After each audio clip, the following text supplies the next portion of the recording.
నేను ఈ మధ్య ఒక కొత్త ఫ్లాట్ కొన్నాను. ఫ్లాట్ అంటే హైదరాబాద్లోనో వైజాగ్లోనో కాదు, సిమెంట్తో చేసింది అసలే కాదు. మహేష్ బాబు ఫ్యాన్స్ అయిన మీ అందరి హృదయాల్లో పెర్మనెంట్గా ఉండిపోవడానికి మీ గుండెల్లోనే ఒక కొత్త ఫ్లాట్ కొన్నా.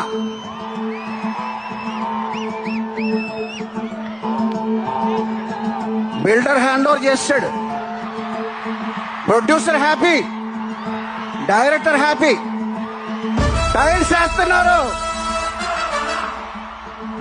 మెలోడీ నాదే, బీటు నాదే. 2027 సమ్మర్ కే గృహ ప్రవేశం. See you there.